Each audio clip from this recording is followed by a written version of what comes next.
No es virtual, es real. Es la virtuala, es regalada. Es un podcast en donde hablaremos sobre violencia digital y cómo nos afecta a las mujeres y a las disidencias sexuales. En el primer episodio conversaremos sobre nuestras experiencias y los efectos de la violencia digital en la salud mental. Y en el segundo, sobre el origen estructural de este fenómeno y una mirada interventiva y jurídica. Además de la importancia de las estrategias colectivas para afrontarlo. Hola, buenas tardes. Bienvenidos a nuestro podcast No es virtual, es real. Este es nuestro primer episodio y pues quiero agradecer principalmente a nuestra audiencia por estar acá escuchándonos y pendientes de estos temas tan interesantes. Bueno, nuestro tema es el cuerpo de las mujeres y diversidades como el centro de hate en redes sociales.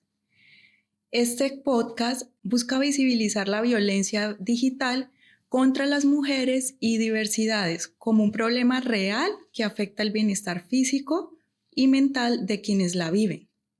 Y bueno, para esto hoy tenemos la presencia de Nailin. Hola. Hola Nailin, gracias por venir. A Mónica. Hola a todos y a todas y espero que esta conversación sea muy rica para todas. Claro que sí, gracias. A Jonander. Hola, ¿qué tal? Bien, gracias por venir. Y bueno, quien les habla, Heidi. Prepárense para participar y bueno, para aprender y ver qué pasa con este tema de violencia digital con las mujeres. Nuestro primer episodio aborda el cuerpo de las mujeres y diversidades como el centro de hate en redes sociales, como les había comentado. Y bueno, les invitamos para que estén atentos, porque tendremos nuestro segundo episodio con otras compañeras que abordarán este tema, pero ya desde una mirada antropológica, jurídica y educativa. Para empezar, quisiera como que pudiéramos participar en cuanto a cómo podemos definir la violencia digital contra los cuerpos de las mujeres y diversidades. Yo siento que la violencia digital, para poder definirla y que sea un poco más fácil, siento que hay que aterrizarla un poco frente a las prácticas que vemos dentro de la cotidianidad en el espacio digital. Entonces, pues primero como que está dentro de un plano pues de las tecnologías de la información y la comunicación y que en sí los cuerpos de las mujeres y las diversidades están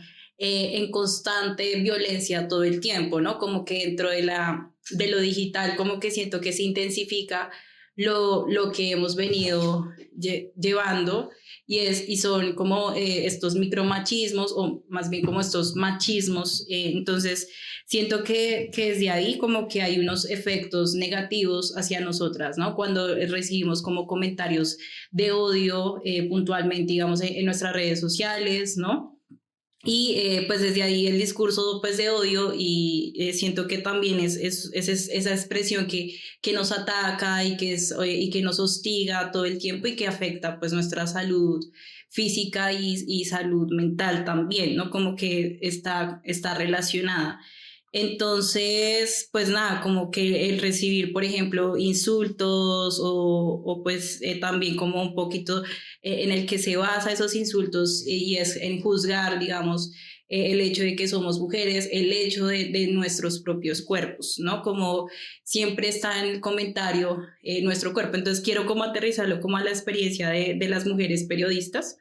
Entonces, pues las mujeres periodistas, pues sí, refleja como en constante, en constantes insultos cuando pues nos pretenden como callar, ¿no? Como que si tenemos un poder que es comunicar, informar y cuando estamos haciendo eso, pues estos discursos de odio pues pretenden que nuestra libertad de expresión se vulnere, ¿no? Y es así como también quisiera pues decir como que hay una reproducción para callarnos como una reproducción de estereotipos. Entonces, claramente pues la violencia estética va a marcarse mucho más. Entonces, siempre las mujeres periodistas sufrimos esa violencia digital y es como en el hecho de que estamos, no sé, como informando cualquier cosa y ahí como que puntualizan a una conversación o un comentario frente a nuestro cuerpo. Entonces, pues primero pues lo que hace es infravalorar el trabajo periodístico que tenemos nosotras. y ya no sé cómo se ve, cómo de pronto dentro de las diversidades, cómo lo ves tú, cómo es la violencia digital contra las disidencias sexuales, por ejemplo. Pues dentro del colectivo LGBTIQ+, las personas del colectivo sufrimos mucha violencia que se puede dar de muchas maneras a través de discursos de odio, también outing, sacar del armario a personas, humillaciones y sobre todo muchas de las personas que sufren violencia son mujeres trans y personas no binarias, personas jóvenes.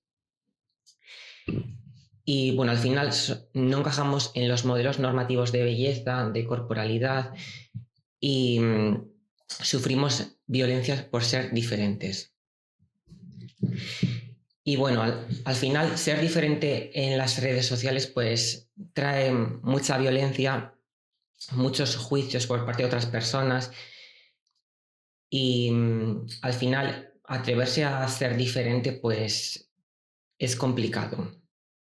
Sí, yo también quisiera resaltar el hecho de que, bueno, esta violencia digital pues también se multiplica un montón cada segundo porque es como traer esta violencia que hemos vivido en el plano pues físico allá a las redes, que tú lo compartes y ya mucha gente se entera de lo que te dijeron, lo que publicaron, videos, imágenes, los comentarios que te hicieron.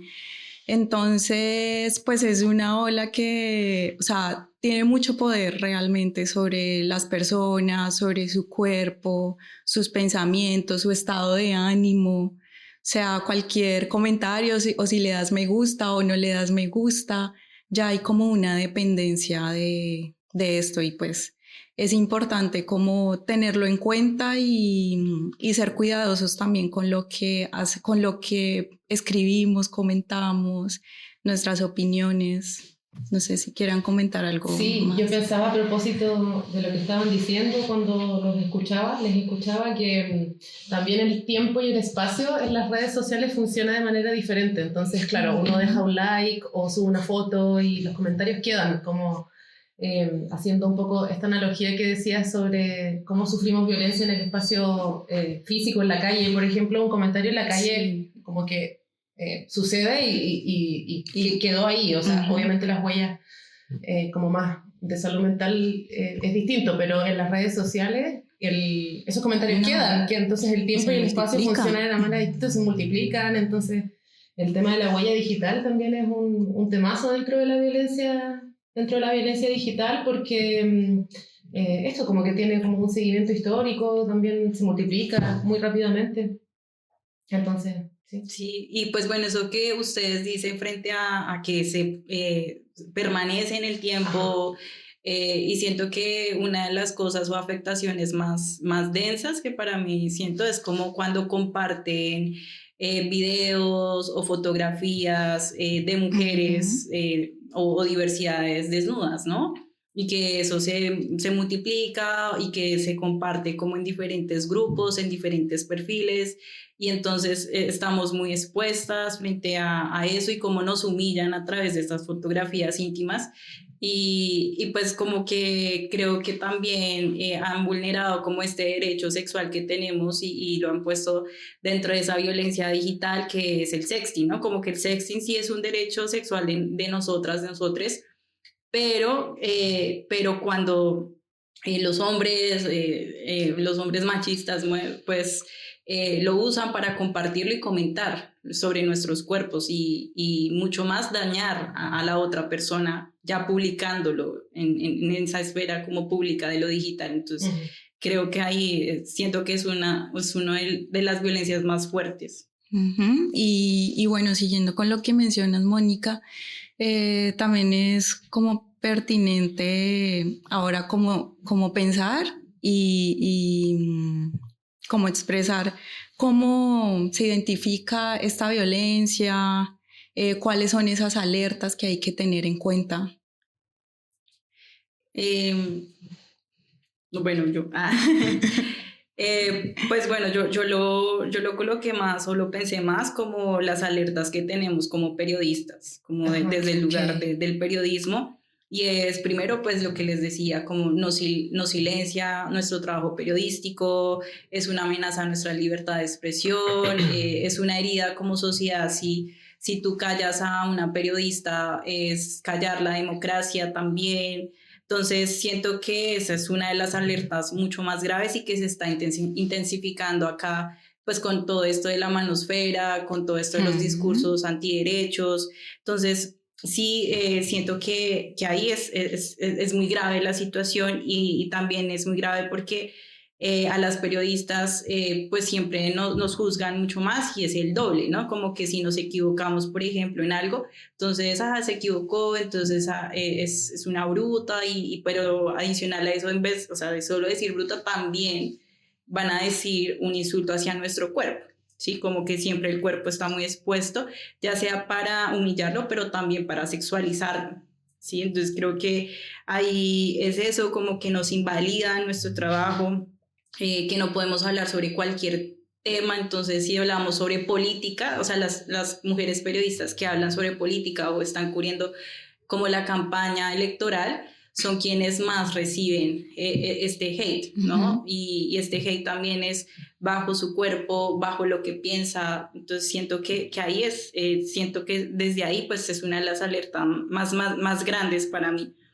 Y quisiera como agregar, como que vi como una cifra, ¿no? Como que las Naciones Unidas dice que el 73% de las periodistas ha sufrido violencia en línea. Entonces, ahí cuentan que la desinformación y la difamación son las formas más frecuentes de ataque también. Entonces, es eso, como que quisiera como abordarlo desde el periodismo, pero no sé ustedes, digamos, como en términos por ejemplo, de las disidencias sexuales o, pues, no sé, desde la salud mental. Sí, yo creo que igual hay algo que quizás no me gusta tanto de la salud mental, que muchas veces se individualiza o se psicologiza como que fuera un evento aislado de la sociedad. Entonces, desde una perspectiva más feminista, creo que es importante también como comprender la violencia digital contra las mujeres y sobre todo contra las periodistas como no como un evento aislado, no como un evento fortuito, sino como lo que es, ¿no? Que es un mecanismo de disciplinamiento social y de silenciamiento, y por eso yo creo que también se dirige específicamente contra quienes opinan, contra quienes denuncian, contra quienes ocupan el espacio público, que en este caso esa labor está muy evidenciada por las mujeres periodistas, ¿no? Entonces me parecía como importante hacer esa salvedad, que la van a cubrir nuestras compañeras mucho más en el segundo episodio. Y creo que a nivel más de salud mental también es importante entender la salud mental desde un enfoque más biopsicosocial, ¿sí? Que cubre un poco como estos tres niveles, ¿sí? Como la parte más individual, que sería la bio, la parte más psicosocial, que sería respecto como a los aspectos más afectivos, y la parte social, que tiene que ver más con un nivel más macro, ¿sí? Con un nivel más de la sociedad. Y ahí yo lo dividiría como entre tres aspectos importantes, como los efectos que tiene la violencia digital. Primero, como a nivel más biológico o neuropsicológico, y ahí hablamos de que muchas veces los efectos pueden ser, bueno, ansiedad sostenida por esta amenaza constante, lo que hablaba antes de que esta huella es permanente en el aspecto digital. Una sensación también de hipervigilancia, de estar todo el rato como vigilante, atenta a lo que puede suceder, sobre todo en ese espacio. Dificultades del sueño, dificultades del apetito, de la concentración, como todas estas actividades como más cognitivas del cerebro, como se pueden ver afectadas. Y también los efectos en el cuerpo, que muchas veces se conocen como somatizaciones, como por ejemplo, no sé, dolor de estómago, migrañas, tensión muscular, son efectos también como bien comunes cuando se es víctima de violencia. Y a nivel emocional, y esta parte es más como más afectiva, más desde, bueno, las emociones, podemos ver posibilidades de sentir miedos, sentimientos de vergüenza, una disminución probable de la autoestima, una sensación también de exposición permanente, sentimientos de rabia, de impotencia, como por no poder detener esta violencia. Y a veces incluso algunos mecanismos de defensa, como por ejemplo disociarse, también es como algo muy, muy común antes de sentir la violencia, porque de alguna manera tengo como que afrontar todo esto y la disociación es algo muy, muy común y que sirve para el momento, pero bueno, tiene efectos igual negativos a mediano y largo plazo. Y a nivel más social o comunitario podríamos ver, por ejemplo, el aislamiento, la pérdida de redes de apoyo, de menor participación en los espacios públicos, que también un poco es como la consecuencia más directa de este silenciamiento por parte de la violencia, la reducción de oportunidades laborales, por ejemplo, y bueno, el efecto más obvio quizás en la labor más profesional, y sobre todo hablando de las mujeres periodistas, es la afectación en la reputación profesional. O sea, eso es algo que se ve como afectado de manera directa. Pues no sé si, Jonander, como que nos cuentes, porque también un poco lo que nos cuentas de esto frente a la salud mental y como también hay una autocensura, un aislamiento, o sea, como que las periodistas, hay muchas salen de esa esfera pública que ahora es lo digital y que ahí abordamos la opinión pública, ¿no? Es un espacio en el que todas deberíamos estar y todos.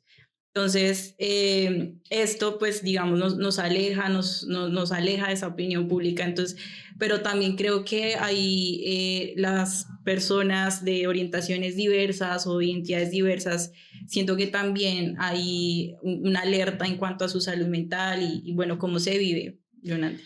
Bueno, pues las personas del colectivo se pueden sentir en muchos casos solas, sentir un sentimiento de soledad muy fuerte.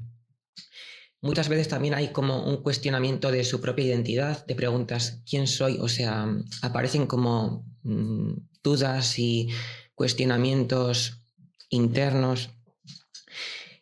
También se refugian en muchas situaciones, o sea, en muchos casos en el alcohol, en las drogas, las prácticas sexuales no seguras. Y en el ambiente gay, sobre todo, pues también prácticas sexuales con uso de drogas y eso es muy común. Sí.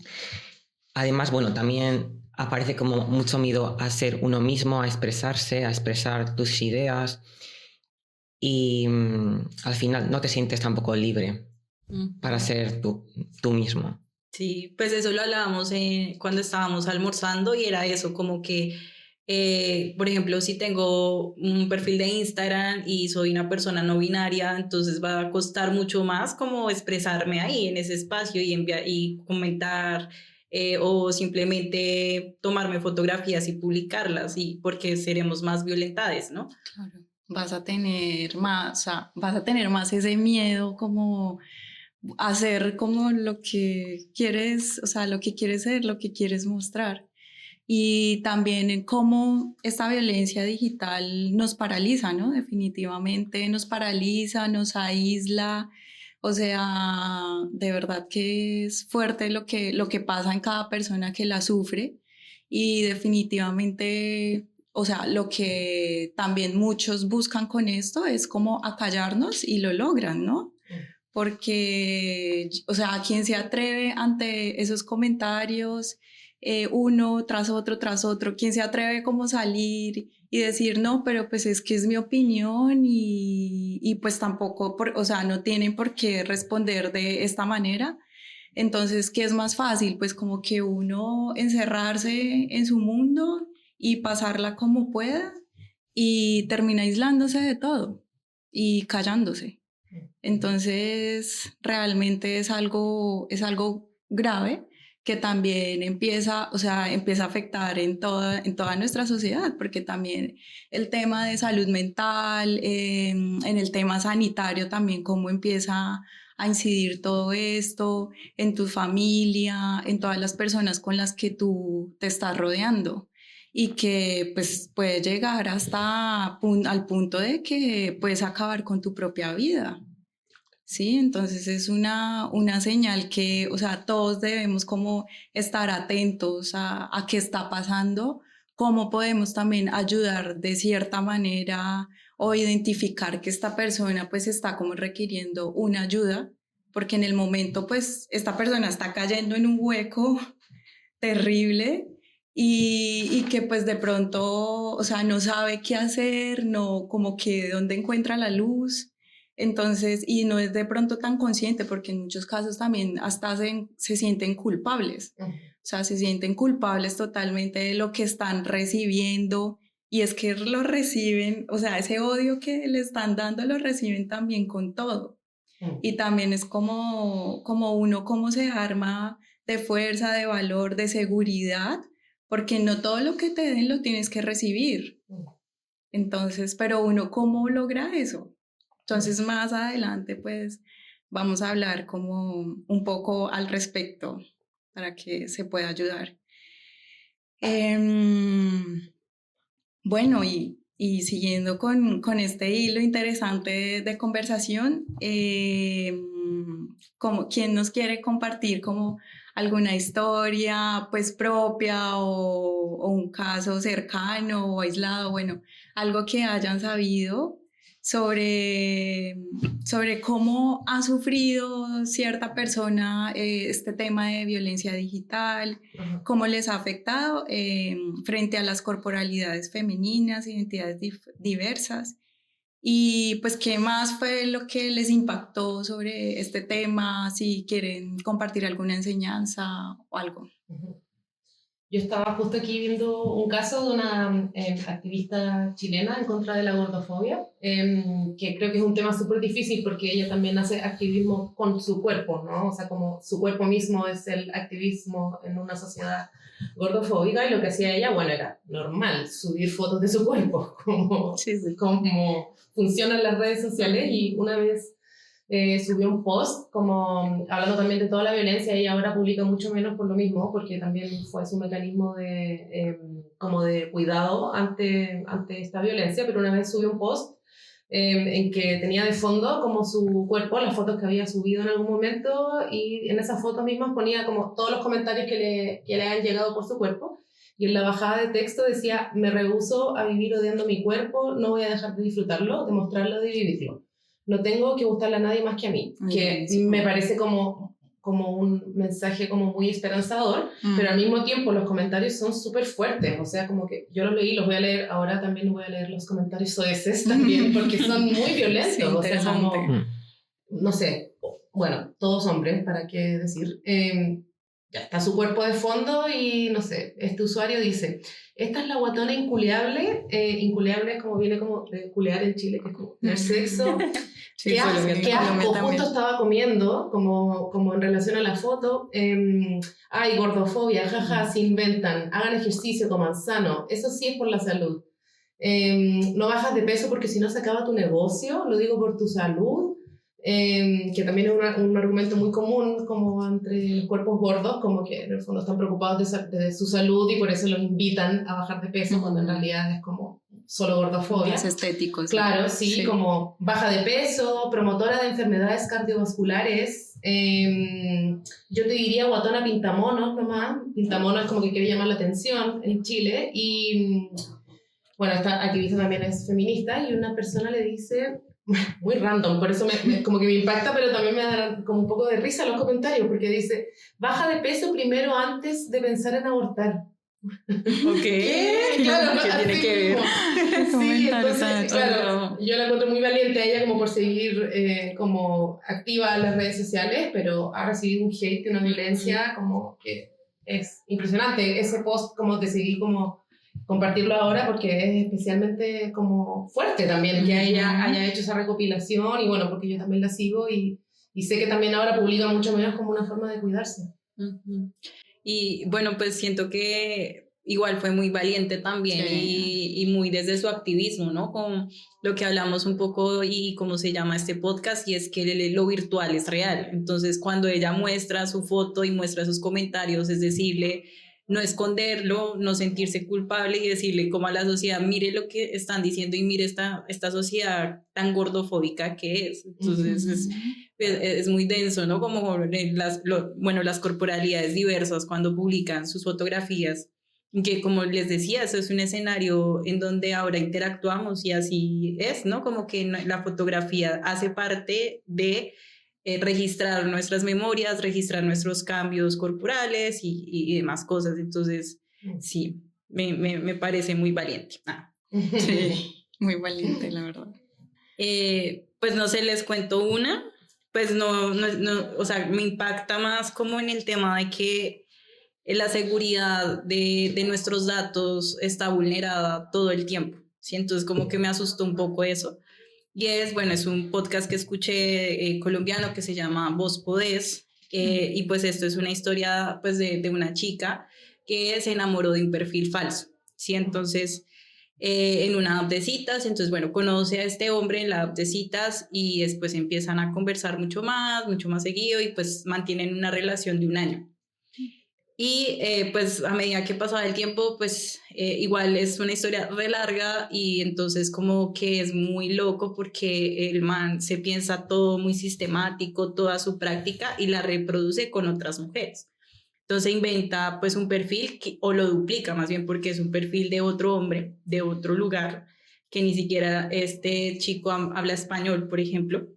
Entonces, pues una de las cosas sí me adelanto un poco y es como, cuando tienen como una discusión porque ella va a notar que él la quiere manipular todo el tiempo, la quiere controlar, que si ella quería salir de fiesta, por ejemplo, con sus amigas, él que decía es que me estoy enfermando, tengo una enfermedad que uno de los efectos es que si me estreso mucho, se empeora. Entonces, entonces le hacía entender que ella lo estresaba porque salía con sus amigas. Entonces, hay una forma de manipulación. Entonces, como que ella igual salía, pero igual pensaba en él. O sea, como que sí en sí él le generaba esa manipulación y ese control. Y así empezó. Entonces, como que llegó también a afectar su vida. Llegó a renunciar en su trabajo, por ejemplo, por culpa de él.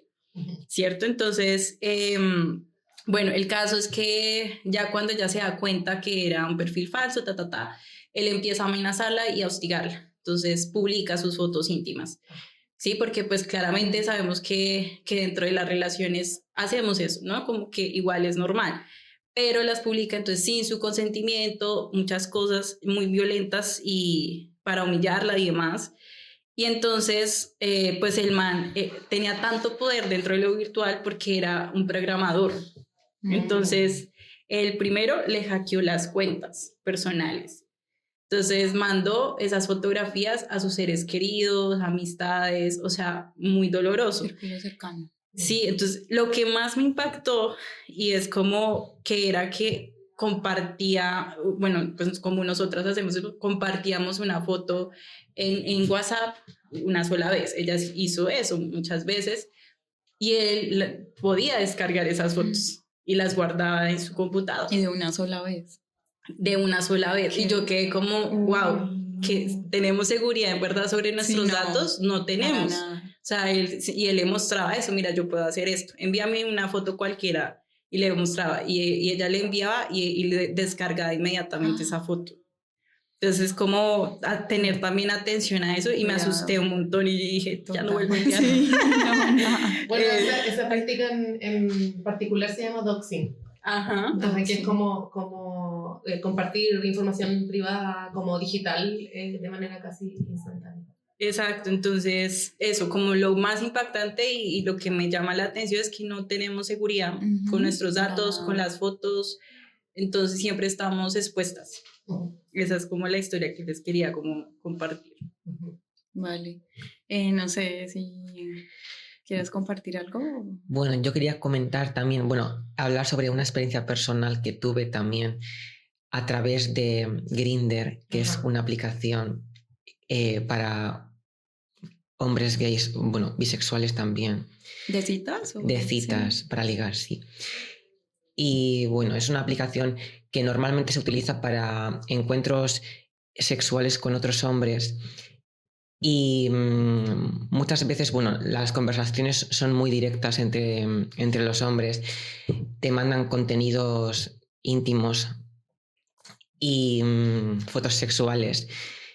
Y en una ocasión, pues sufrí amenazas me dijeron como que iban a difundir mis fotos íntimas. Wow. Y la verdad que fue muy duro para mí porque me sentí como mucha vergüenza de que mi familia o mis amigos pudiesen ver esas imágenes. Y bueno, en ese momento pues no sabes cómo actuar y eso, pero bueno, al final te das cuenta de que no es una situación en la que tú tengas que sentir vergüenza, porque realmente la persona que tiene que sentir vergüenza es esa persona que está amenazando. Y realmente no sé qué quiere conseguir haciendo eso, ¿sabes? Porque puede hacer mucho daño a la otra persona. Entonces, pero realmente, bueno, lo pasé mal en el momento, pero luego reflexionando pues te das cuenta de que nosotros no debemos de sentir esa vergüenza, ni a cualquier persona que pueda sentirse en esta situación, pues lo importante es que pueda darse cuenta de que no es su culpa, no tiene que sentir vergüenza, y si es así, pues que pueda buscar apoyos de otras personas y que le puedan dar como su visión para darse cuenta. Sí, sí, totalmente. O sea, ese es uno de los poderes como que ese es uno de los poderes que no hay que ceder, porque realmente, sí, digamos, o sea, lo que busca la persona es como violentarnos y como que aprovecharse de ese miedo que uno tiene a qué pasa si se enteran, si ven una foto mía desnuda o teniendo relaciones sexuales. No, o sea, el escándalo, todo el mundo me va a señalar. Y en ese momento cuando, claro, nosotros seguimos ese juego y nos ponemos en esa posición del miedo, de mostrar como que, oye, no lo hagas, y cedo ante lo que esa persona quiera hacer conmigo, pues ahí le estamos dando el poder, todo el poder a esa persona para que haga con nosotros lo que quiera. Entonces, sí, es muy importante lo que tú dices, como que no, o sea, si pasa eso, pues ¿por qué nos va a dar vergüenza? Claro, es difícil, ¿no? Porque pues como que te vean ahí como llegaste al mundo y pues la forma como nos han criado, bueno, todo este tema social, todo eso, claro, lo hace a uno como que siempre es llenos como de vergüenza. Pero pues nada, o sea, si le damos ese poder, pues definitivamente no vamos a acabar con eso, de que esa persona haga con nosotros lo que quiera, y pues puede terminar muy mal. Vale, y bueno, ya para ir cerrando, ir terminando, estaba como muy amena la conversación. No nos queremos ir.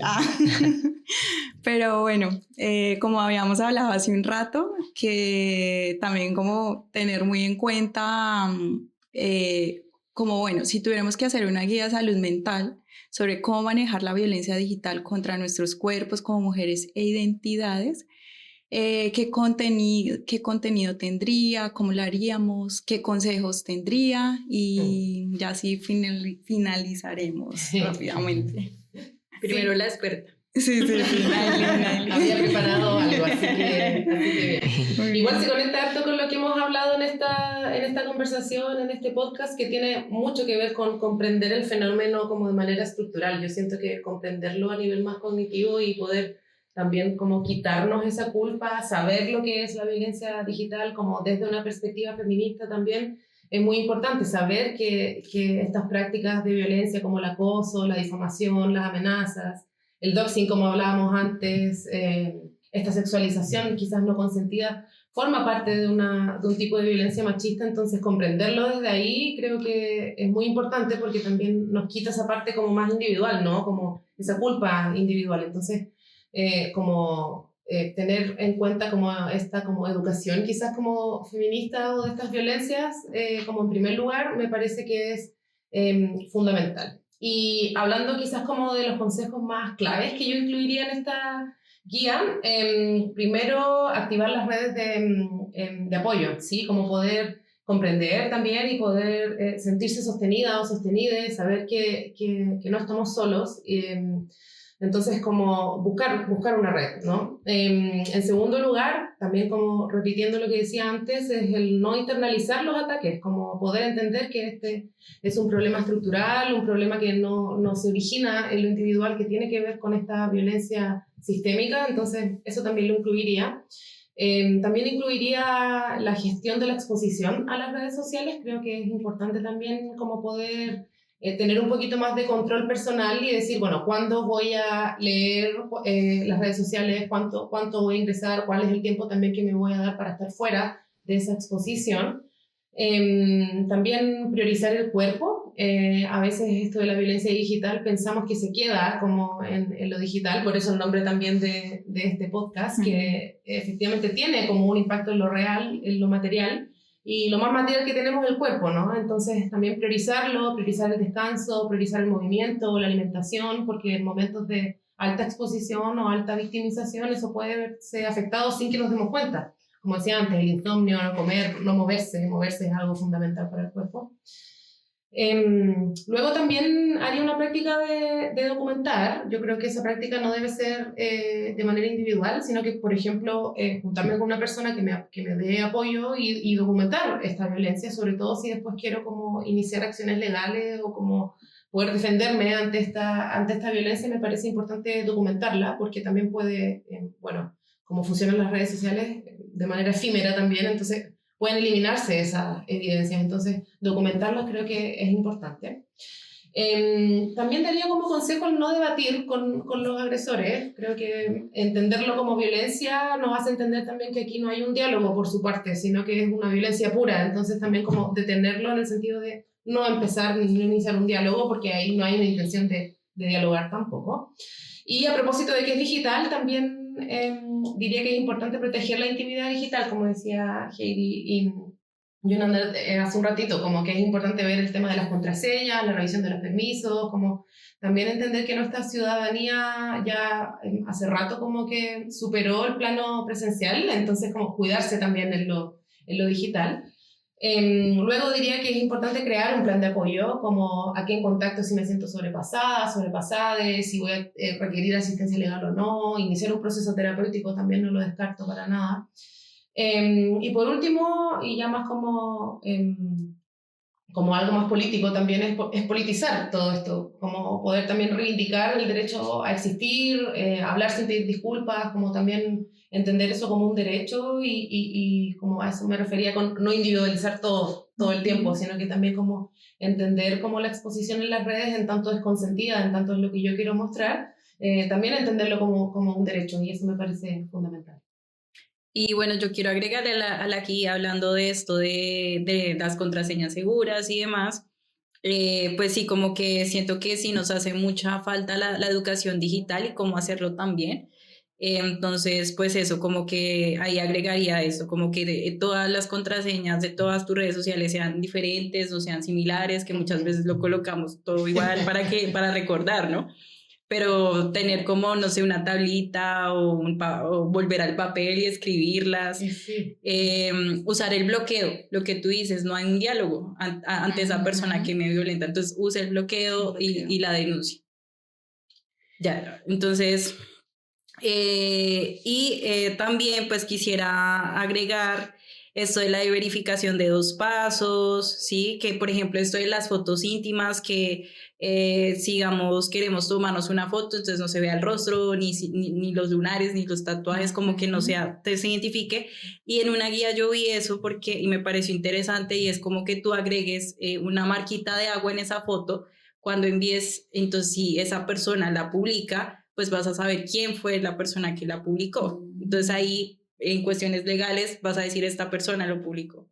Entonces ya se identifica. Eso es lo que le agregaría a esa lista de esa guía. Y yo quiero decir que es muy importante proteger a las víctimas y permitir herramientas de denuncia más efectivas. Además, desde la sociedad y desde la educación, yo creo que es importante hacer un ejercicio de deconstrucción y poder aprender y desaprender determinadas conductas y actitudes. Y además, bueno, creo que es importante que todas las personas encontremos espacios donde poder mostrarnos vulnerables y frágiles y donde poder expresar nuestras emociones. Bueno, pues muchas gracias por esta charla tan bonita, tan reflexiva. Y pues que espero que a nuestros oyentes también les haya gustado y pues que les sirva un montón. Entonces, gracias. Ya sí damos por terminada la sesión. Gracias. Adiós. Agur. ¿Has sufrido violencia digital? Cuéntanos tu historia. Esta fue una conversación en la que hubo voces desde distintos territorios. Chile, Colombia. Euskal Herria. Somos Heidi, Mónica, Jonander, Nailin, Garazi, Mayalen y Joana. Y este podcast fue realizado en el marco del Máster de Estudios Feministas y de Género de la UPV.